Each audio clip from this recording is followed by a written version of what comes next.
Hi, and welcome back to PMC Knives and Tools. Now, today I wanted to do a full review of this Leatherman Arc that I have been carrying and using in my pocket every single day since I received it as a birthday present last November. That's November 2025. So this is very much a long-term use, and in that time I have used it around the house and at work for every single task you can possibly imagine that this tool is capable of performing. I haven't treated it lightly. I haven't treated it like a queen, what do they call it, a drawer queen, a safe queen.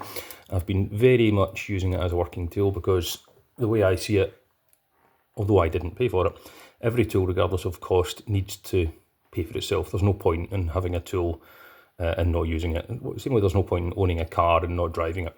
So it's been very much put through its paces, and I wanted to give my thoughts and my honest opinion.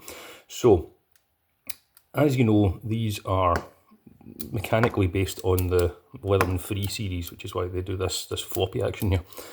Now that leads to the ability to make it have a little bit of wiggle. You can see there, if the camera will pick that up very well. See that? You can kind of wiggle back and forth at the tip. Now that's not a bug, that's not a flaw. It's part of the design. It needs to have that freedom of motion in order to achieve its flicky open style of function. So don't worry about that if you get one of these and you're surprised.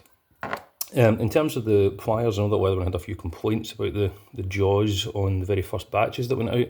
I do have a little bit of crimping, a little bit of warping on the inside, and you can see that there, see that little fold of my jaws. So presumably this was one of the first batch ones, and that little tiny ding picking up on the camera there.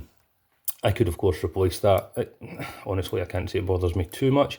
I would prefer the kind of built-in plier head, wire cutter, cable cutter bit that you get like on the the first generation waves, or in fact all the waves, or on the Bond and these kind of tools. I'm not a huge fan of the replaceable cutters. I think they're not quite as sturdy, but it doesn't keep me awake at night, so that little tiny bit of damage, if you can call it that, doesn't really bother me. I'm not too fussed about that. In terms of the plier capability, they are very good. You can see I've got a wee bits of wear and tear on mine from use. They open very, very wide compared to some multi-tools and even some other Leatherman multi-tools, so that's also a good thing. Let's see, you can see mine just personalised there. In terms of, this is what they're famous for, the blade, Magna Cut blade. It's their first thumb stud opener, it's their first kind of flicky open one, it's their first real super steel one. I know they've got S30V on some of their more high-end, is it the titanium, charged titanium, but you know, this is obviously proper super steel. Mine has rounded slightly at the tip, but that's probably my own carelessness when sharpening. I have had to touch it up a few times. Just because it's a super steel doesn't mean you'll never need to sharpen it, and I think that's something that people forget. I think especially if you're maybe not a steel nerd, and I'm by no means a steel nerd. There are channels that do that stuff, and fair play to them. But I think we can get carried away with the idea that these quote-unquote super steels can do everything and be a kind of jack of all trades and praise everyone and please everyone, and they can't. They are still, you know, blade steel. You will need to sharpen them at times. Now, when touching up, if you're using like a fixed angle sharpener, you can probably keep the thumb stud on, but if you're doing an actual sharpen, you will need the Torx bit to just take that thumb stud off. I have touched mine up numerous times, but I also did a brief, quite a quick sharpen with the thumb stud removed on diamond plates. So I don't know if the camera will pick this up particularly well, I have sort of convexed the edge slightly. There, you can see it there, especially around there at the middle. I've convexed the edge slightly just from sort of freehand sharpening, but that happens to all knife blades that get sharpened.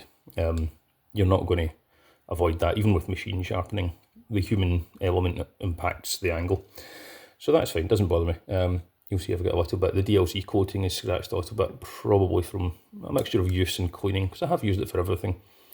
At the beginning, when I was using it for absolutely everything, I even prepared food with it, just to really get the full use routine, that it could possibly achieve. So I've used it around the house, around the garden, work, around the kitchen, everything. I did try hammering a little with the kind of pommel end of the plier. Wasn't that impressed. Maybe it would do kind of tent stakes or something like that. But, it's going to hit the wall more times than it hits a nail. So maybe don't use it around the house if you're putting up pictures or frames or whatever. The bottle opener works perfectly well as a bottle opener and as a pry tool for opening the likes of paint can lids, etc. And of course as a slotted screwdriver. But, if you've watched my channel for any length of time, you'll know I hate slotted screws. The awl I use more than I thought I would. I have awls on a lot of my multi-tools, maybe all of them, but this one's particularly good. It doesn't have the sewing eye, but that doesn't bother me because I've never used the sewing eye on any of them. But I use this all the time. All the time. Very good. I think I could just cut myself with it there. Look at that. Sharp. It's got a chisel ground blade, so as you can see from my quick thumb injury here, it is indeed sharp. Use it all the time, and it will strike a ferrocerium rod if you're that way inclined, if you fancy yourself as Mr. Bushcraft. I don't. The file, perfectly good. I've used this diamond face to sharpen a tool in the past, and I tried it on a knife blade to get a toothy edge with it, and you're touching up a cheap, soft steel knife with it. The rougher edge works perfectly well as well, better on wood. And this metal saw blade, by the way, it works well on PVC tubing. So if you're cutting any like PVC waste pipe, it works well for that. Now, I do have a bit of a complaint here, a little bit of a criticism on the scissors. Now, like the infamous Leatherman Wingman scissor, they don't fully engage all the time unless you open the scissors. See that? Check the lock out here. If you open the scissor, the lock will not fully engage until you open the scissor. And that's something that the Leatherman Wingman has been infamous for. So that's a bit of a criticism, and I would rather that they just locked fully out when you open them. Also, recently, twice when I've been cutting thicker cardboard, just to open the edge of something, the spring, which is integral, is not manually serviceable or accessible by the user, has popped out of alignment or out of battery, if you like, twice, and quickly sort of popped back in again if the scissors bind up. So just watch out for that if that's something that you're, be aware of it if you're considering buying one of these. It didn't damage the tool and it did completely reset, but it maybe shouldn't happen. The scissors do have different angles of grind on each blade, and I presume that that's on purpose in order to aid with cutting. I'm not a scissor expert, so I wouldn't know. The eyeglass scissor is my other complaint just now. I used this to tighten the screw that holds the leg of my eyeglasses, and it twisted. See that? There it is. That is the twist in the screwdriver. So it's obviously not properly hardened steel. So that's a bit of a fail on Leatherman's part, because eyeglasses don't require any amount of force to torque the screws. Bit driver, excellent, interchangeable, and I do have bits for this as well. Use it all the time, very happy with it. I've said in the past I'm not super fond of the flat bits, but honestly I haven't found any downsides to it at all, so perhaps I was judging incorrectly in the past when I talked about them on my skeletal video.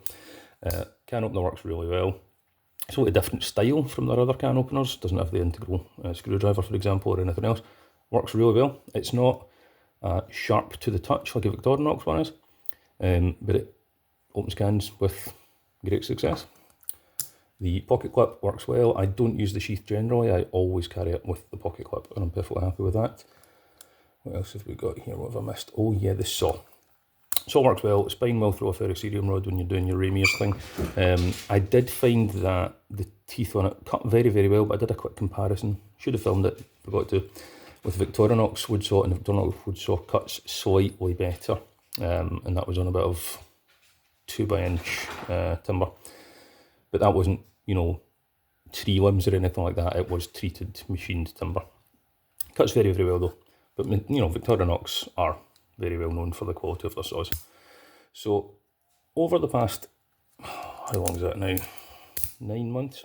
I've carried it every single day, used it every single day, and I'm still absolutely fascinated with it. I still fidget with it constantly. My wife's probably sick of the sound of me flipping it open and closed. It cuts really, really well. I don't tend to keep my main blade on it at, you know, a really bitey sharp edge. I tend to keep it like a 7 out of 10 sharp, just daily use sharp. Because it's Magna Cut, I would need to kind of, to get it up to that really bitey original factory edge sharp, do a bit more work on it. But after 9 months of use and just topping up on a ceramic for the most part, it's at a perfectly reasonable, usable blade sharpness level. So I'm still absolutely thrilled with it. Still love it to bits. It's still my favourite of all my multi-tools and of all my Leathermans. And would I recommend getting one? Absolutely. And I wouldn't be sending mine in for repair if it gets broken. Hopefully it never will get broken, because it's personalised as well. So it has meaning and personal affection for me. So no multi-tool is perfect, of course. They couldn't be. It simply doesn't exist. You know, they tried to do the perfect multi-tool with the goat and things like that. I think that product eventually failed. I think the whole project went down the drain eventually.